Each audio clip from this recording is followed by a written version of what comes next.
स्वागत है आपका आपके अपने YouTube channel Arihant Hindi education में। आप लोग कक्षा 11 हिंदी विषय के अंतर्गत जयशंकर प्रसाद द्वारा लिखित आकाशदीप कहानी का सारांश देखेंगे। तो चलिए पाठ शुरू करते हैं। सारांश से पहले थोड़ा सा लेखक परिचय जान लीजिए। जयशंकर प्रसाद छायावाद के प्रमुख स्तंभ माने जाते हैं। इनका जन्म सन 1889 ईस्वी में वाराणसी में हुआ था तथा इनकी मृत्यु क्षय रोग के कारण, क्षय मतलब टीबी रोग के कारण, सन 1937 ईस्वी में हुआ था। आकाशदीप कहानी जयशंकर प्रसाद की एक चरित्र प्रधान कहानी है जो 1930 ईस्वी में प्रकाशित हुई थी। प्रसाद जी के कुल 5 कहानी संग्रह प्रकाशित हुए हैं, जिसमें आकाशदीप कहानी संग्रह में कुल 19 कहानियाँ हैं। आकाशदीप का अर्थ जान लीजिए। आकाशदीप का अर्थ है बांस के सिरे पर बांध कर जलाया जाने वाला दीपक। यानी ये ऐसी मान्यता है कि लोग जब किसी देवी देवता का जो मनौती करते हैं या संकल्प लेते हैं, तो जितने वर्ष के लिए संकल्प लेते हैं उतने वर्ष के लिए यह दीपक जलाया जाता है और यह बांस के सहारे ही जलाया जाता है, जिसे आकाशदीप बोलते हैं। कहानी का सारांश देखिए।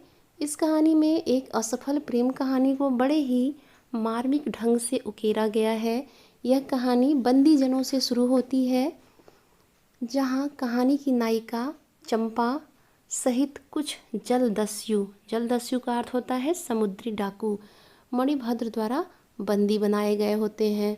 आकाशदीप महाकवि अमर कहानीकार जयशंकर प्रसाद की कालजयी कहानियों में से एक है। कहानी की मुख्य पात्र चंपा जाह्नवी नदी के तट पर बसी चंपा नगरी की क्षत्रिय बालिका थी। उसके पिता व्यवसायी मणिभद्र के यहाँ पहरेदार का काम करते थे। माता की मृत्यु हो जाने पर वह भी पिता के साथ नाव पर ही रहने लगी।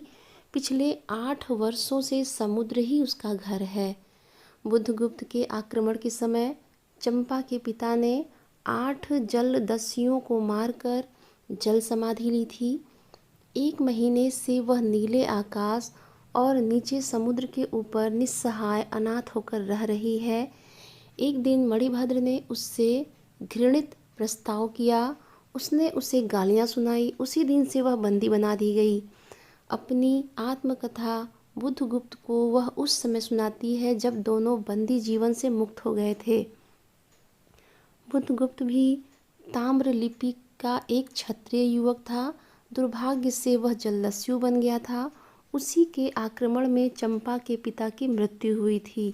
बाद में किसी आक्रमण में बुद्धगुप्त भी बंदी हो गया था।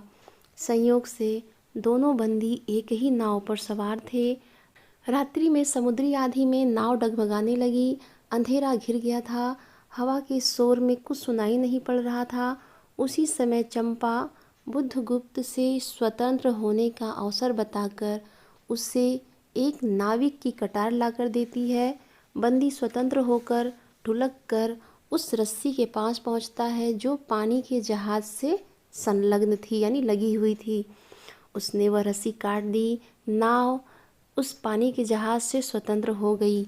सुबह बुद्धगुप्त नायक को वशीभूत करके नाव का स्वामी बन गया। वे दोनों एक नए द्वीप पर पहुँचे। उस द्वीप का नाम चंपा द्वीप रखा गया। चंपा और बुद्धगुप्त ने उसे अपना स्थायी निवास बनाया। चंपा ने बुद्धगुप्त के कठोर हृदय में कोमलता पैदा कर दी थी। बुद्धगुप्त व्यापार करने लगा। द्वीप पर महानाविक बुद्धगुप्त को वहाँ के निवासी राजा और चंपा को महारानी के रूप में मानकर उनकी सेवा में लगे रहते थे। चंपा प्रतिदिन समुद्र के तट पर ऊंचे स्थान पर दीपक जलाया करती थी और उसे रस्सी की सहायता से ऊंचे स्थान पर पहुंचाती थी। एक दिन महानाविक ने पूछा कि तुम ऐसा क्यों करती हो? तो चंपा ने कहा, मैं अपने पिता के लिए भूले भटके लोगों को पथ दिखाने के लिए दीप जलाती हूँ। भगवान भी भटकते हैं, भूलते हैं, नहीं तो बुद्धगुप्त को इतना ऐश्वर्य क्यों देते? तो इसमें बुरा क्या हुआ? इस द्वीप की अधीश्वरी चंपा रानी। बुद्धगुप्त ने कहा। तब चंपा कहती है, यह सब मुझे अच्छा नहीं लगता। वे दिन अच्छे थे जब खुले आकाश में हम लोग परिश्रम से थक कर बालों से शरीर लपेट कर पड़े रहते थे। बुद्धगुप्त ने कहा, तो चंपा हम अब और अच्छे से रह सकते हैं। तुम मेरी प्राणदात्री, मेरी सर्वस्व हो। चंपा अपनी माँ एवं पिता का जीवन स्मरण करते हुए क्रोधावेश में कहती है, मेरे पिता, वीर पिता, मृत्यु के निष्ठुर कारण जलदस्यु हट जाओ। अर्थात वह बुद्धगुप्त को अपने पिता का हत्यारा समझती है और उसे ऐसे फटकारते हुए कहती है। बुद्ध बहुत प्रयास करता है कि चंपा उसे क्षमा कर दे, किंतु चंपा पर कोई प्रभाव नहीं पड़ता। वह कहता है, आह चंपा, तुम इतनी निर्दय हो, यदि आज्ञा दो तो मैं अपना हृदय पिंड निकाल कर अतल जल में विसर्जन कर दूं। चंपा कहती है, मैं तुमसे घृणा करती हूँ, फिर भी तुम्हारे लिए मर सकती हूँ। बहुत अंधेर है जलदस्यु, तुम्हें प्यार तो करती हूँ। बुद्धगुप्त कहता है, इस जीवन की पुण्यतम घड़ी की याद में एक प्रकाश गृह बनवाऊंगा। चंपा, यही उस पहाड़ी पर संभव है कि मेरे जीवन की धुंधली संध्या उससे आलोकपूर्ण हो जाए। द्वीप स्तंभ बनवाया जाता है। भव्य समारोह में चंपा को बताया गया कि आज रानी की शादी होगी। चंपा बुद्धगुप्त को फटकारती है। बुद्धगुप्त चंपा के पैर पकड़ लिए और कहा कि तुम्हारे पिता का घातक नहीं हूँ। वह बहुत अनुनय विनय करता है, किंतु चंपा कहती है, तुम स्वदेश लौट जाओ, मैं इन निरीह भोले भाले प्राणियों की सेवा करूँगी। महानाविक स्वदेश चला गया। चंपा उसी द्वीप पर रहकर आजीवन द्वीप स्तंभ जलाती रहती है और वह भी आकाश दीप की तरह जलती रहती है। कहानी में मानवीय प्रेम को स्पष्ट करते हुए एक आदर्श प्रेम को स्थापित किया गया है।